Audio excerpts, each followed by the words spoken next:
Hi again, and welcome to this journey we are doing around the world, speaking to professionals of foresight and futures studies. Today, I present to you my conversation with Charlotte Kemp. Charlotte is the Futures Alchemist, a futures keynote speaker who works with organizations to co create preferred futures. She's a member of the Association of Professional Futurists, the APF, and she's also the president of the Professional Speakers Association of Southern Africa. This last organization has been very important to Charlotte's personal and professional life. She has combined her trajectory as a public speaker with her knowledge of futures studies, and she has made a very interesting mix. She will talk about that in our interview. Charlotte is the author of a number of books, including Futures Alchemist, and she also hosts a podcast series called Futures Facet. She lives in Cape Town, South Africa, and it was very important to me to bring to you the perspective of a futurist from the African continent and more specifically from South Africa. South Africa is host of one of the few universities of the world, including future studies programs, the University of Stellenbosch. And Charlotte studied the PGD at this university that includes three different graduate programs, a diploma, a master, and a PhD. Charlotte will talk about this in our conversation. I hope you enjoyed this interview very much, and we'll see you very soon. So, hi, Charlotte. How are you this afternoon for you? Yes, I'm very well. I have a greeting for you. Estoy feliz de hablar contigo hoy. Oh, genial, excelente. Me encanta. Yo sé que estás aprendiendo español. You're learning Spanish, right?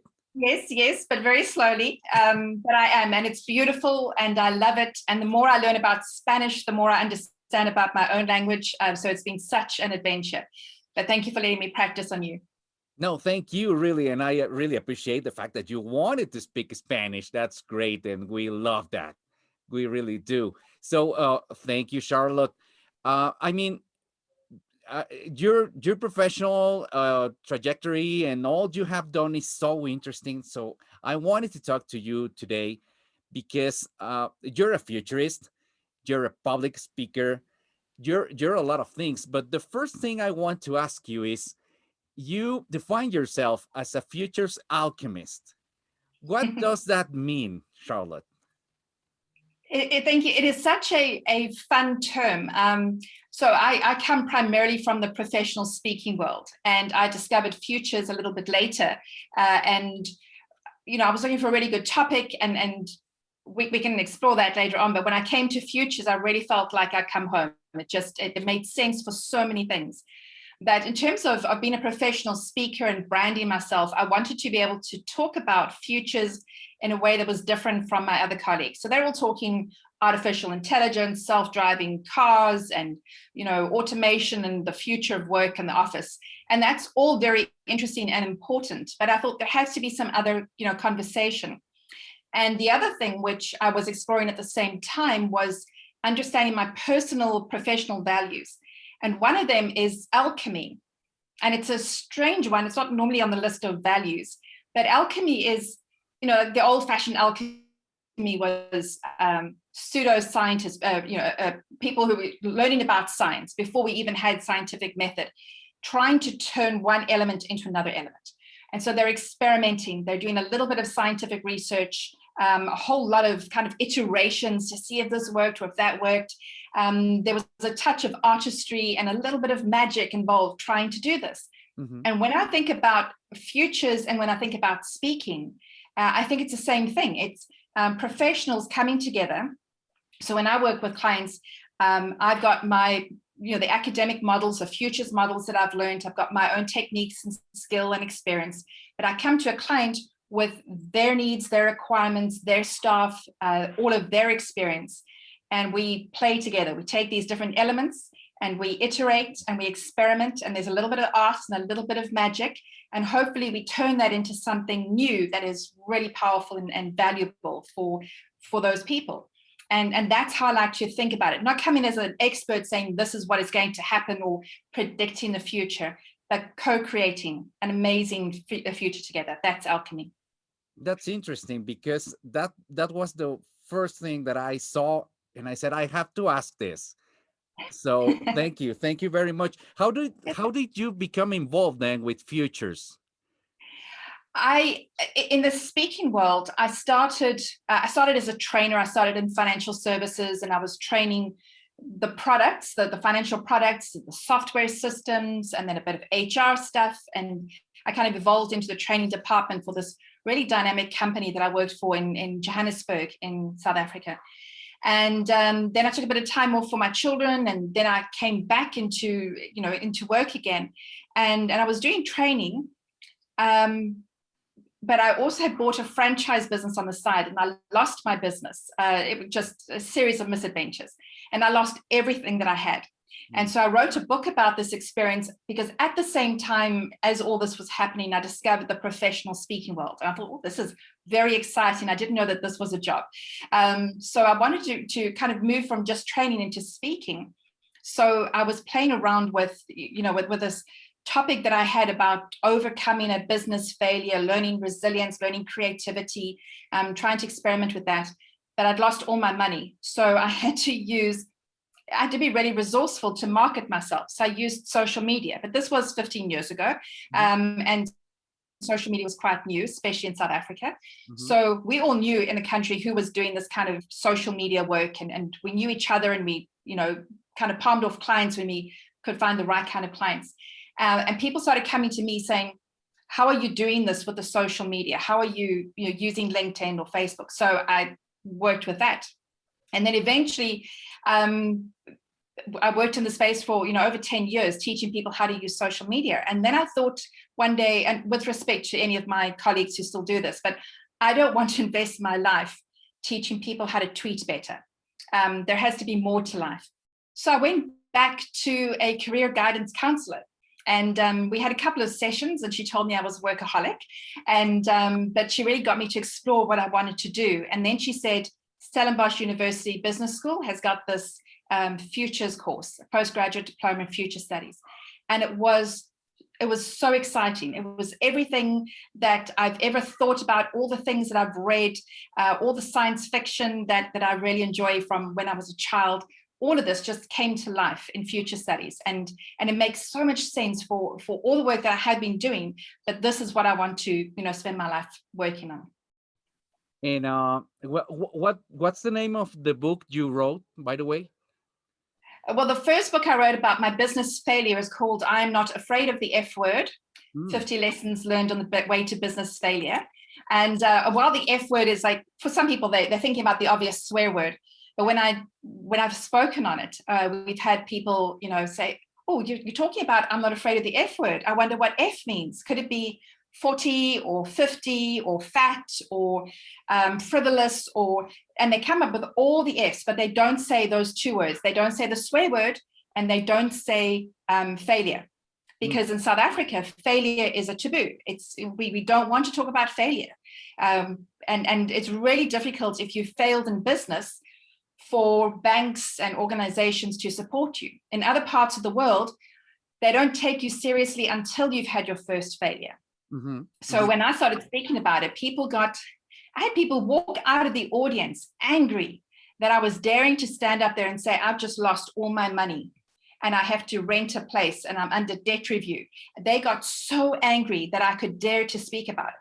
But if you don't speak about it, you don't deal with the taboo, and you have more people experiencing this. And that's what I wanted to break. So it was quite an adventure speaking about that. Okay, so it basically is a taboo in South Africa. I'm sorry, there was just a little bit of a gap there. Can you say that again, Maurizio? Yeah. So is it a taboo speaking about failure in South Africa?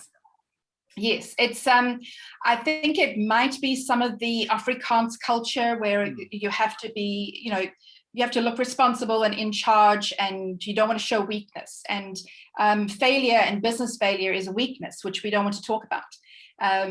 But of course, if you don't talk about something, then you perpetuate it. And so I was talking about a taboo.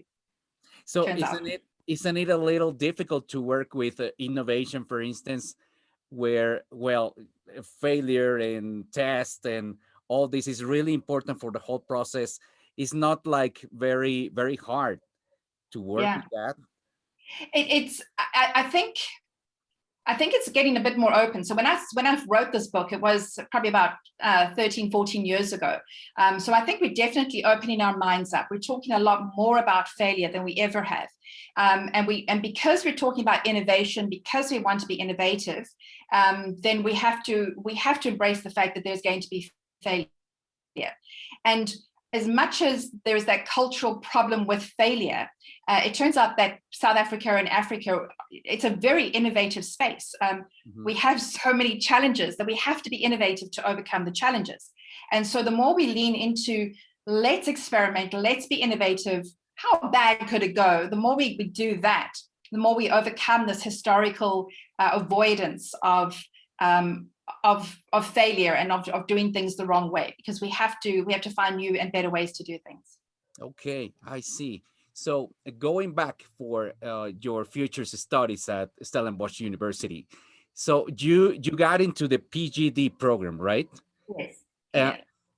How was your experience with that in general, with the university at the program and everything else? So first of all, I have to confess, just to be completely honest and transparent, that I got into the program. I loved the program. It was going really well. And then I dropped out. So I haven't finished that qualification yet.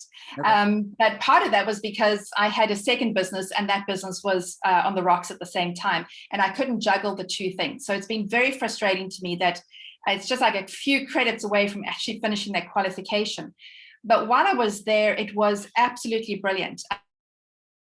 Our orientation week, it's a program that you can have online, so like a hybrid model. So I would drive through to the business school and attend the lectures, but we had students from all over the place just dialing in and watching the live stream. But the orientation week, they wanted us all there in the room, and we did lots of exercises, and we did it like an overview of all the topic areas that we would look at. And the first thing we looked at was philosophy.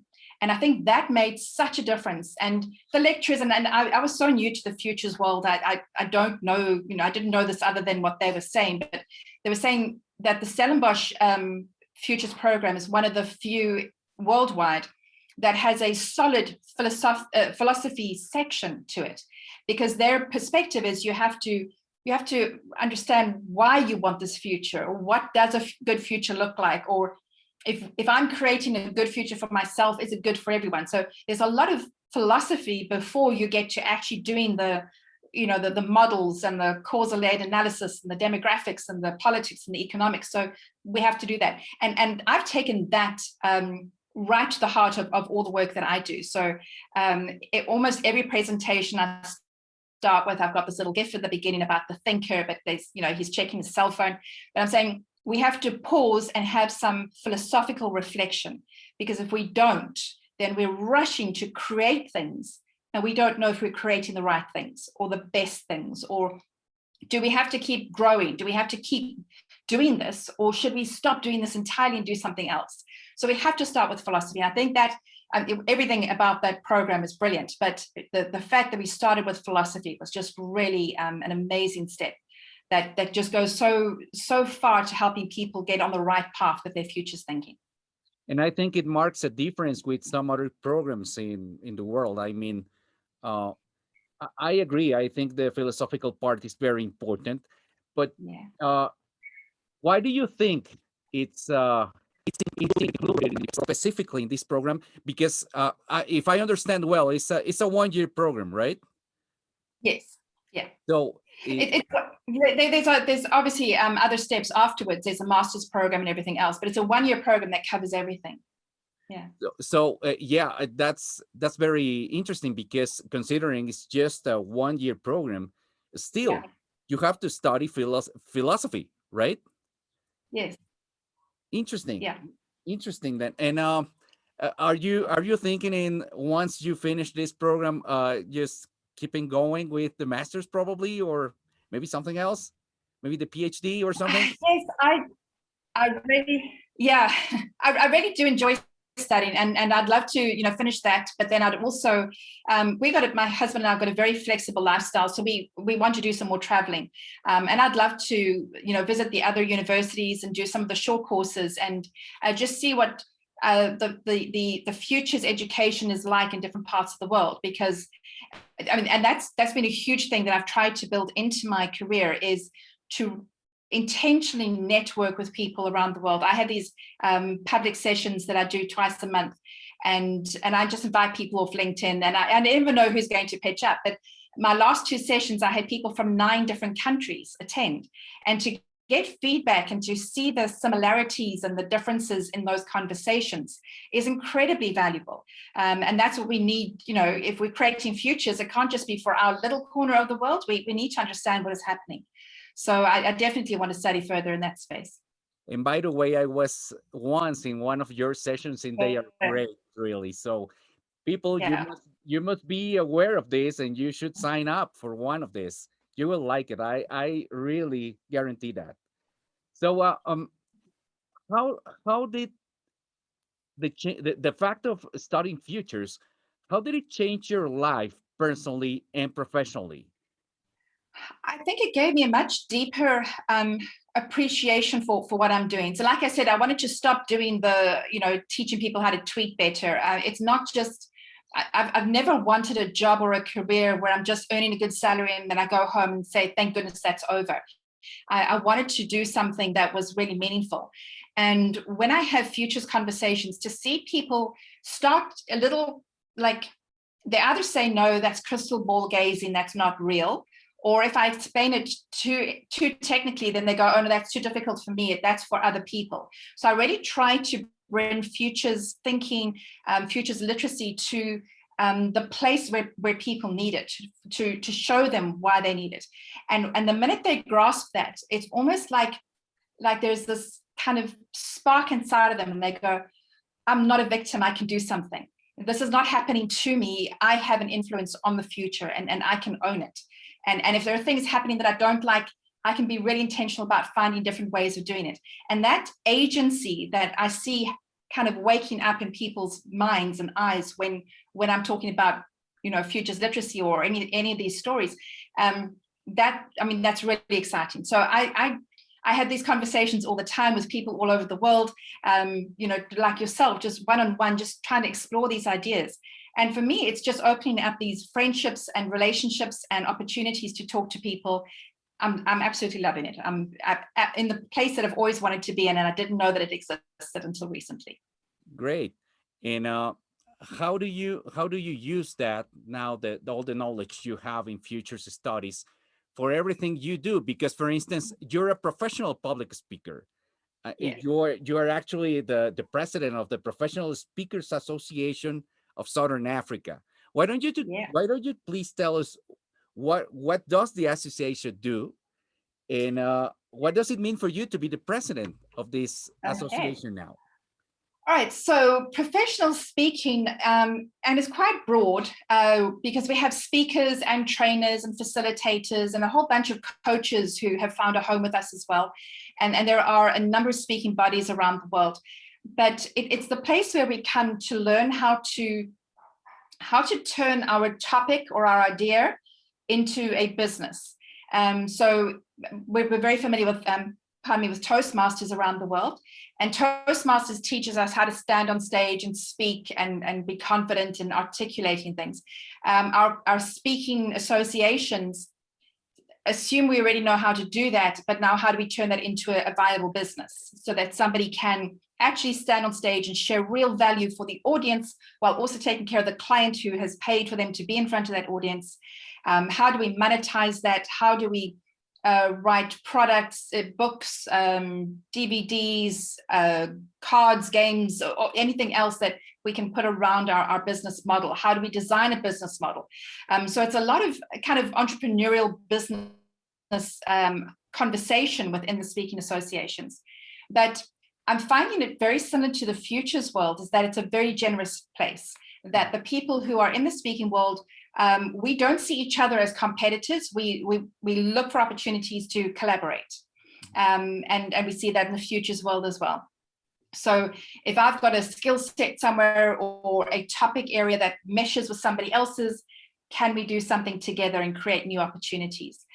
Can we pass clients, to each other to share new ideas or insights? And that's really amazing. So PSA of Southern Africa, we're based in South Africa, but we take care of the countries around us. So that's Namibia and Zimbabwe and Botswana and Mauritius and, kind of the southern part of Africa. But we're the only association at the moment on the continent of Africa that belongs to the Global Speakers Federation.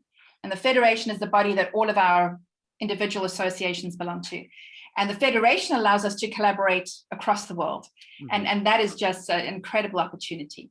So how I use my futures work for this is that I love collaboration. So I also do a lot of work with associations. So I go to a lot of association bodies and I bring the concept of futures literacy, which we all know. I bring that to them as an idea and say, let's have a conversation with your board or your exco about futures literacy, because the association leadership of any voluntary association, they volunteered for that role. They're were members and they've kind of come up into this leadership position, but they also have their own business or their own company that they're involved in. So they're doing two different things at the same time. And very often as volunteer association executives, we've never been taught, we've never thought about, we've got no board qualifications or anything. And suddenly they're up there and they're actually responsible for taking care of that sector inside of an entire, industry or profession. They have to talk about membership and leadership and strategy and advocacy on behalf of their members for their sector, while still taking care of their own work. And it's a lot for people to think about.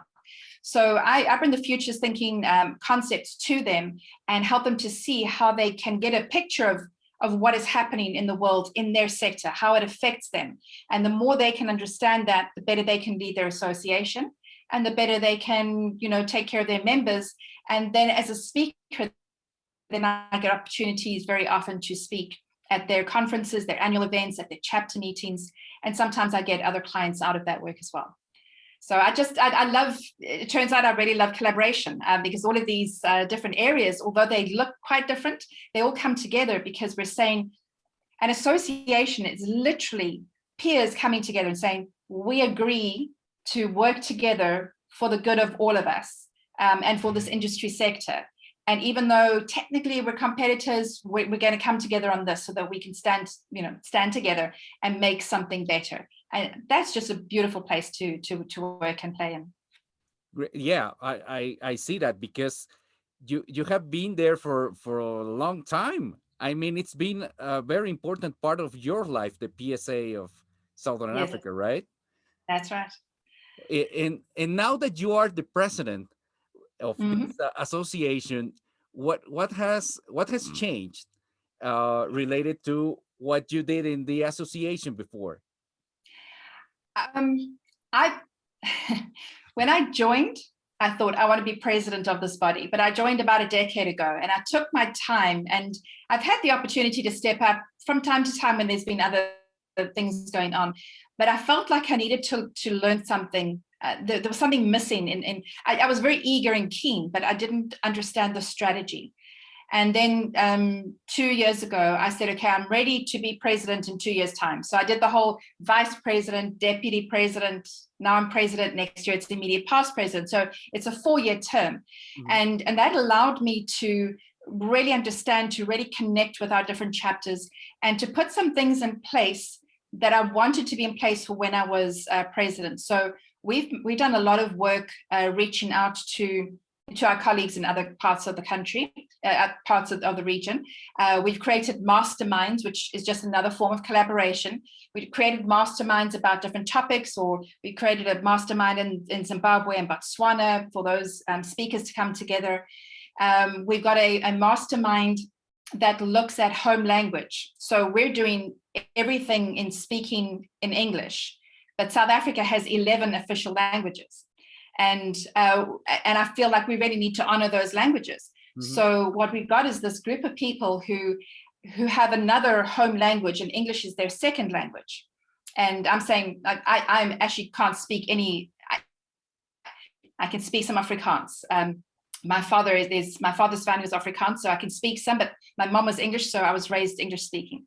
But we got this mastermind to say, how can we raise the profile of other languages to honor those people who are expressing their deep feelings or their deep thoughts, and they're having to do it in a second language. So so we're still trying to work that out. We're updating some content on the website to reflect that, to actually put our content in Zulu or Xhosa or Sotho, so that other people can read it and know that they're respected in their language. And some of our chapter meetings, we got our vice president, a beautiful man who he's got such interesting ideas. He's just such you just really want to listen to him. So he was explaining this model the other day, and he's got this 2x2 matrix, but he's named them with isiZulu titles. Oh. And so the Zulu speakers in that meeting just suddenly felt so at home, because and they could talk to him with those labels, but they were still translating into English for the sake of the rest of us. But that's what we want to do. So I've been experimenting a lot with that, and that has allowed me to, as president, not feel like I have to prove anything, but I really get to work with my colleagues to just help all of these things that we put in place to actually just come to fruition. And we're seeing such amazing speakers, kind of moving from the dream of I want to be a speaker to starting out and saying, well, this is too difficult, to actually having proper successful careers. And that's the space I want to, that's what I want to see at the moment, the evidence of that success. I see. And you have talked about how cultural rich is South Africa. I mean, South Africa is such an interesting country because it has a lot of cultures and a lot of languages and a lot of things that could define it. So I wanted to ask you something about this, and it has to do with vision of future. I think the vision of future has been so important for South Africa. That's what I think, looking at it from from the outside, right? But as a South African, and knowing the history of South Africa, the recent history of South Africa, what's the importance you think it has had to create a common vision of the future in your country? Why don't you tell us a little bit about that process? Yeah. So South Africa was under what we call an apartheid regime for years. And apartheid is an Afrikaans word which means separate. And it would be wonderful to look at these things. My children didn't experience it. So when they're literally looking at my schooling years in their history lessons at school, and I'm going, wow, that's a bit of a shocker. But when I was in school, our schools were still segregated racially. So they had an education act that separated out Black education from white education. And I was actually looking at the numbers earlier, and you don't realize it when you're in there. You know that something's wrong. But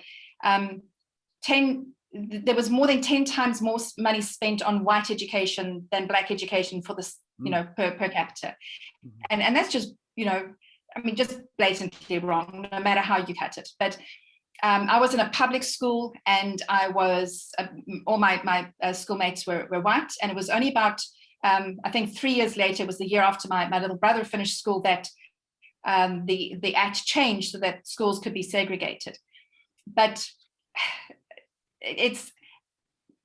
we were experiencing in school, in those last few years of that segregation of the schooling, we were experiencing some very courageous teachers actually telling us what was going on. Because if you're raised in a white suburb, in a white school, and you hang out with your white friends, you don't realize that there's something that you're missing. And obviously there were some very politically aware young people, but my family and I were not. So I didn't realize until the teachers started teaching us. So they're in a white school telling us that what we're experiencing is wrong and why it's wrong. And that was quite shocking. And I remember walking home from school one day thinking, a little bit of philosophical reflection. I was realizing that my values were changing. They were changing differently from how my parents' values were.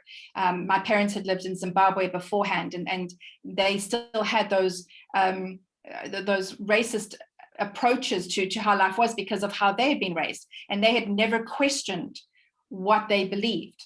But our teachers were really making sure that we understood what it was that we were experiencing and challenged us to really decide what we were going to believe and not just allow us to wash over us. So a couple of years later, in 1994, we had the first elections where we really talked about, changing all of these rules and becoming a new form of government. Nelson Mandela was released. We had all these other elections, and then the leadership changed.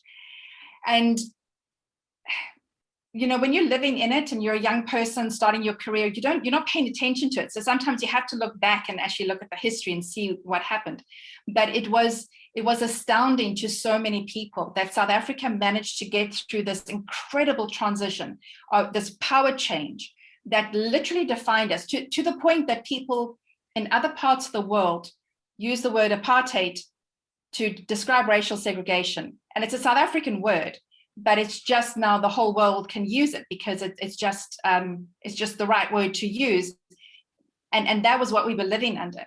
And we managed to get through that without, and I'm going to say this cautiously, without as much bloodshed as we could have experienced. So we could have had an all-out civil war. It could have really been very unpleasant. And obviously there were some really terrible things that happened way back, long before these elections in 1976, I think. There was the Soweto uprising. So they had those separate education acts. And then they decided that the Black schools would now also be educated in Afrikaans. So people who were Zulu speakers or Xhosa speakers at home now had to learn Afrikaans in order to be educated.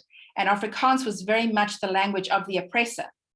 So there were these terrible uprisings, hundreds of people died, it was really awful. And to this day, we still celebrate that as a public holiday because we have to be reminded of the sacrifice that so many people went through and what we went through.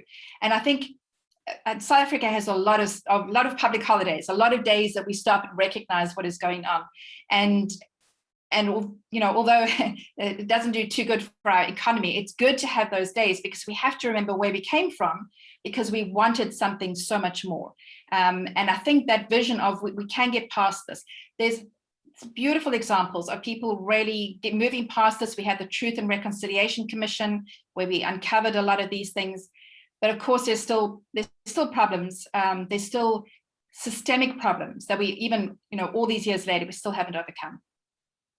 Right, because I think what you did in your country was an exercise of, as you say, as reconciliation in a big effort to build a common future for all of you, and that's very difficult, especially coming from that past. So I think that's a very good example for the world of how can you build that vision that I am sure it wasn't easy at all. And but right now, just 2021, what do you think, or what would you like to be the vision of preferred future for your country in your conception? I think we need to celebrate more South Africans and what they're achieving locally and overseas. A couple of stories come out every now and then, and you see them kind of pop up online, where a young South African has done something creative, or they've invented something, or they've overcome huge hardships to achieve something, and then they get discovered in other parts of the world. And other parts of the world are going, "Hey, look at this person who's done this amazing stuff," and we're forgetting about it here because everybody's struggling and we all have things to overcome. But I think we want to shine the light not on people like Elon Musk, who was born in South Africa, and not on Charlize Theron, who was born in South Africa, not on the famous people out there, but the everyday people who are leaving the country for whatever reason or going away just for a while and coming back, but doing amazing things. And the more we can tell those stories, the more we can see that there are options for us. Like I said, it's a very innovative country and a very innovative continent because we have so many problems. So you have to keep coming up with new ways of doing it. And I think the more we can invest in the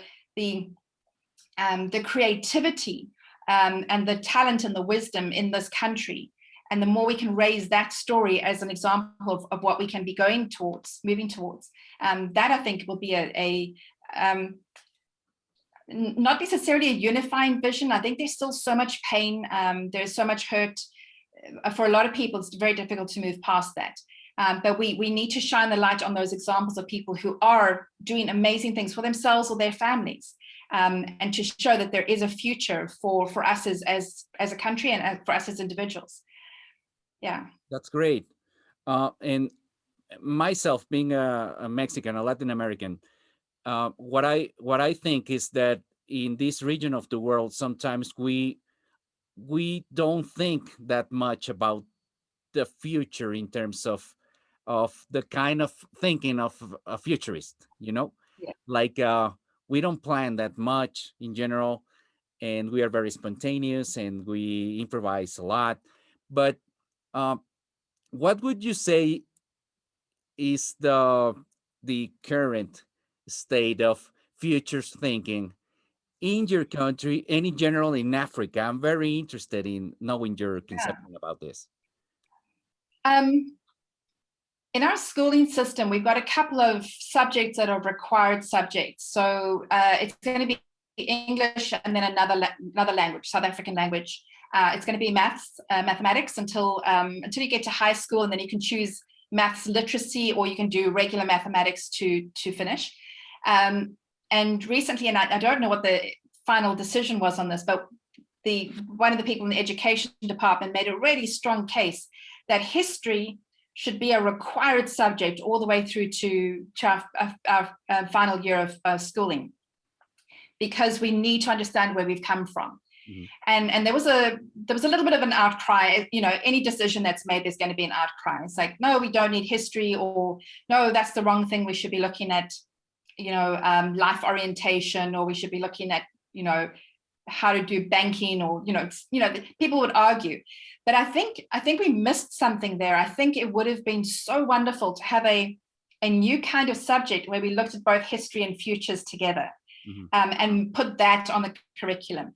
Because when we look too much at our history, and that's the only lens we have, we're saying, look at all the terrible things that happened, and it got us to here. And maybe the person who's seen this is they don't have a job. We've got a huge number of young people in that bracket of like 16 to 25 who are not they're not in schooling, they're not being trained, they're not employed, and that's a really dangerous thing to experience, to have so many unengaged young people who don't have any hope. Mm-hmm. And if you teach them a whole lot of history, they can see why they're in that circumstance, but they can't see to the future. So we don't have enough futures literacy, enough futures conversations in this country at all. In regular business people that I engage with, there's a huge gap there as well, because the number of people who told me, oh, I don't want to know about that futures thing. Somebody called it a woo-woo subject. And he couldn't explain it to me exactly, but what he meant was like crystal ball gazing or tarot card reading. And I'm going, I'm not doing that. Here's a business model to help us to unpack what is happening and to show us some, scenarios for the future. Oh, all right. I hadn't thought of that. So yeah, there's a huge gap there. There really is. It's wonderful to discover the futurists around Africa and to have these conversations. And some of them have come from other parts of the world and come to Africa because, they love the country. But there's not enough of this conversation. Yeah, of course. And what do you know it's being done about futures literacy right now in general in Africa? Very little. I mean, there's a couple of independent futurists who are doing things, but it's not like on the main agenda. So I'll just tell you what South Africa is going through at the moment. We've just had a devastating drought in the Western Cape where I live. And it lasted for a couple of years. The dams were down. I mean, they were showing us photographs of empty dams. We had water restrictions, and we had to use, initially was 87 liters a day. Mm-hmm. And that's for everything: washing clothes, bathing, food, everything else. And then they dropped it to another stage. It was really bad. Businesses went out of business because of the drought. People canceled their trips to Africa because of the drought, to South Africa. And we still have a couple of drought spots, but the rains have come back. And here in Cape Town, our rains happen in winter, and we still never complain about the rain because it's just, so it's still so fresh in our memory how bad this drought was. And in my life, this is the second drought that I've experienced in South Africa. There was another one when I was younger. So we got the drought and we got all these restrictions. Obviously, we have COVID lockdowns, and we got all the stages, and there's all these restrictions about how many people can meet. And then on top of that, we have load shedding. So we cannot produce enough power for the number of people using electricity.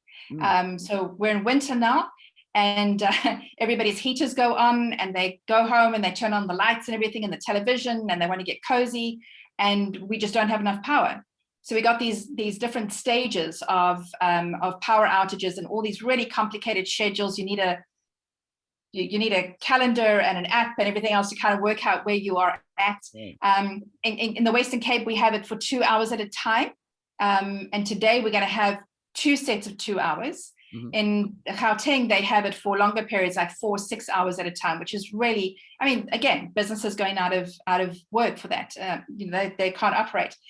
Now, while we can look at this and go, well, these are futures topics. These are things that we, if we were looking at strategic foresight and we were planning for a country, this is what we would be looking at. And we can have that conversation. But when you go to business owners and teachers and parents, and you're saying, let's have a futures conversation about what could come down the line. And they're saying they're dealing with 3 different kinds of schedules of restrictions right now.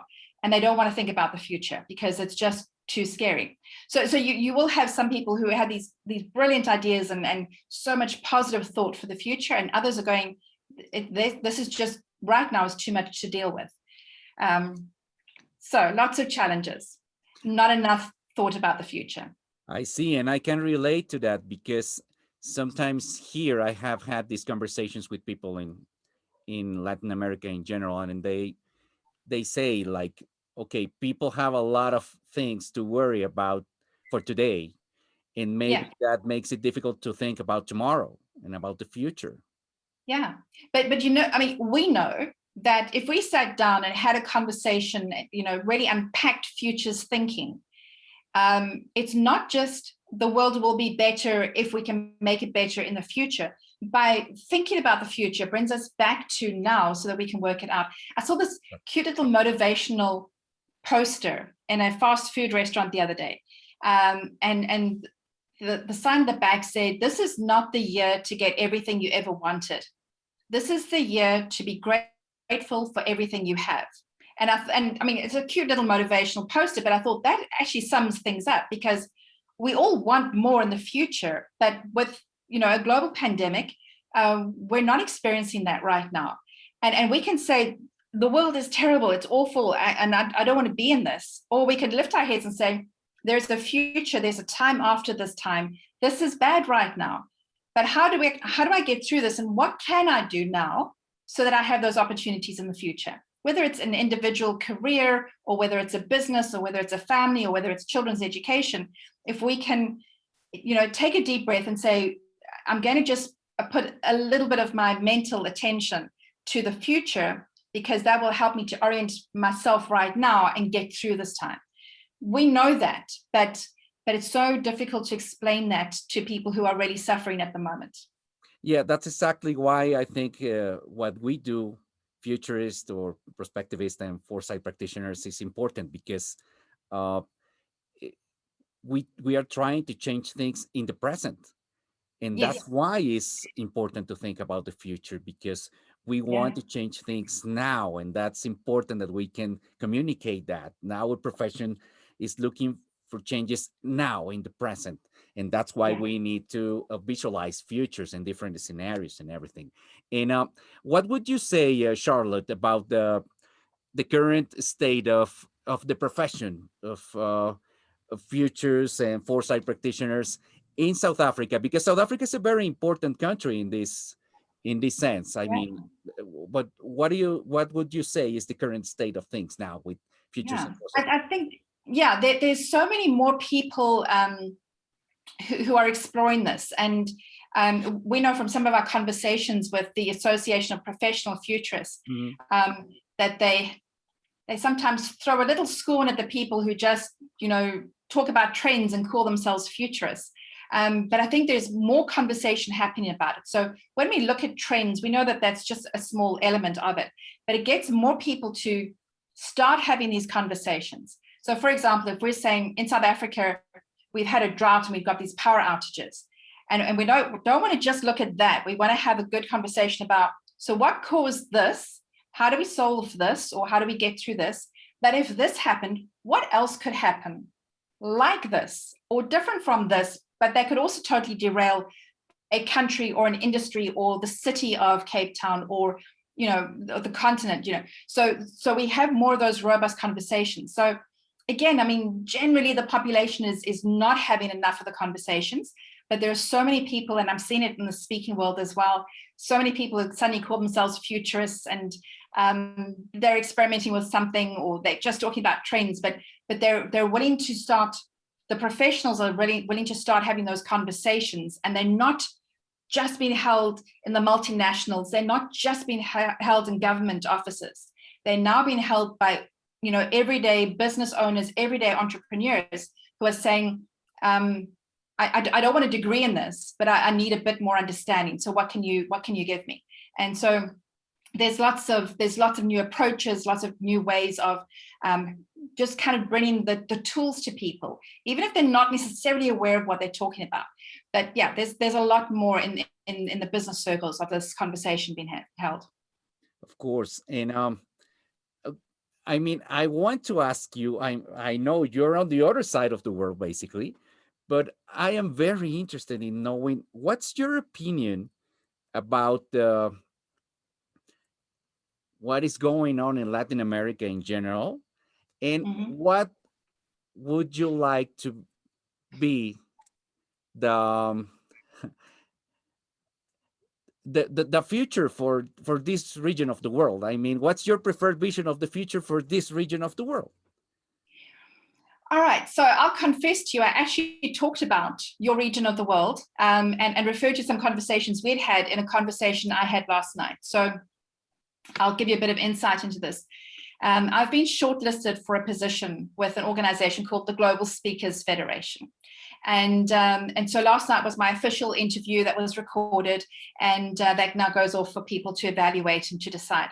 And one of the conversations was, why would it be important to have a president of the Global Speakers Federation from Africa?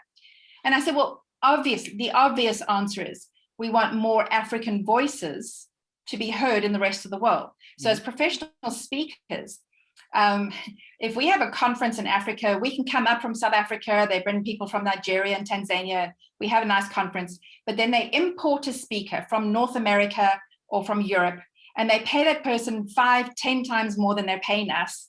And that person is the hero coming to the convention. That's why everybody's there. And we're just, by the by, we're just commodity speakers in that sense.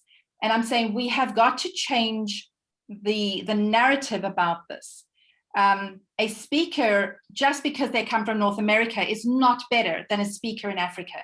The wisdom, the insight, the experiences, the innovativeness, the creativity of our African speakers needs to be exported to the rest of the world. So in terms of my conversation last night, having a president from Africa means that we're going to start putting on the agenda the fact that we're not hearing African voices. But that's not all. It means we need to look at the other parts of the world where we're not hearing voices. We're not hearing from South America. Now, I happen to have a handful of friends in South America, and I get some updates on my Facebook timeline so that I can see one or two things that are happening. But it's not in our news. It's not in our awareness of what is happening there. And the more we have those conversations, and we're going to say, what other parts of the world are we not listening to? And if you talk about diversity and inclusion, which, I mean, that's almost a requirement here in South Africa, inclusion means, yes, you can join us. That's not enough. It needs to be invitation. So we need to reach out and say, tell me your story. Just like you reached out to me and said, Charlotte, tell me your story. That's an invitation to conversation. And we need to have more of those conversations. And we should, from Africa and South America, we should have more conversations. But, other parts of the world should be asking for it's about partnership. So it's not, we don't want any colonialism going on at all. That's a swear word in South Africa. We don't need somebody to come and say, this is how it works. We're bringing you the insight. Mm-hmm. We need people to come with insight and experience and models, and all the insight and experience and wisdom and culture from Africa and from South America, and together co-create amazing things. And that needs to come both from whoever is in the position of power in whatever organization, but also from us. We need to stop apologizing for being from Africa or being from South America.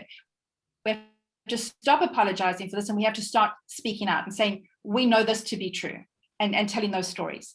That is what I'm seeing. That is what I'm hoping for. It's part of the reason why I'm doing it in Spanish, because I'd love to be having some more of these conversations, because I'm just, every conversation I have with anybody, in Latin America, South America, I'm learning so much more than I thought that I could. So we got to raise our voices. And I'm saying that from a speaker perspective, but from a futures perspective, we've experienced things in these parts of the world that other people haven't. We've got lessons that we can take to other people. And when we take those experiences out to Asia, to Singapore, to Europe, when we take those experiences there, they are richer for what we are contributing. And we shouldn't be holding back. That's wonderful. I like this very much, just what you said, because narratives are very important. Yes. And one thing more is that I think in our case, and now I'm speaking as a Mexican, that we have to change our narratives, because we have a lot of narratives of defeat and sorrow and pain, and that, I mean, we have to take that, and we have to look at the future and just try to set up something new, some new vision of the future. And I think that's why it's very important to think about the future and future literacy and all this we are doing. And now that I listen to you, and coming from South Africa, and all the history that you have, I think it's very important to take these lessons. And as you say, just listen to us. We have a lot to learn from each other, and yes. I like that very much. Yeah. I like that very much. So, Charlotte, we're almost finishing this interview. I thank you very much. First, I want to ask you, how can people connect with you? Thank you. Yeah, Maurizio, I'm on LinkedIn, so Charlotte Kemp on LinkedIn, and you'll see Futures Alchemist, and you'll know you're at the right one. I have a website, which is charlottekemp.co.za. So not the .com version, which is somebody else entirely, but .co.za, that is my website. Excellent, excellent. Is there anything else that I didn't ask you that you'd like to say? Maurizio, I think we could talk for another hour or two if we wanted to, but no, I really enjoyed the conversation, and I really appreciate what you're doing, reaching out to other futurists and exploring what they're talking about. I think it's really, this is valuable, because these conversations, they unpack a whole lot of ideas and hope and opportunity for people. And I just love this work that you're doing. So thank you for that. No, thank you. And finally, as a futurist and as a public speaker, what would you tell to people in Latin America about the future? What would you say to them? I have a model, which is kind of based on Maslow's hierarchy of needs and all of those kinds of models where you grow up. But mine is a spiral, and it goes from survival through responsible, invested, conscious, and then transcendent. And I believe we're all on that spiral, and we have COVID, we all kind of fall down that spiral to survival level, and then we got to recover, and we're responsible. It doesn't matter where we are on that spiral, but it's the awareness that there is a spiral, and that as we move up, we can become more conscious about the future we're creating. So having this conversation means we're very conscious and intentional about understanding something about each other, about our work, and unpacking that. And I would say to anyone in Latin America, think about that spiral. Think about, how do you move up? How do you become more conscious about the future you're creating, and not leave it to other people to define who you are or what is going to happen? If you don't like the narrative that you're defined by, if you don't like the way you're people are talking about you, then we have to be very conscious and intentional about changing that. And that is what I'd love to leave with everybody, that we're not victims of the future. We get to define a lot of that. And let's step up, work together, and kind of move up that spiral to be more conscious futurists. Great. I like that very much. We are not victims of the future, and we have to remember that all the time. Thank you very much, Charlotte. It has been a great conversation. So thank you very much, and thank you all. So see you very soon.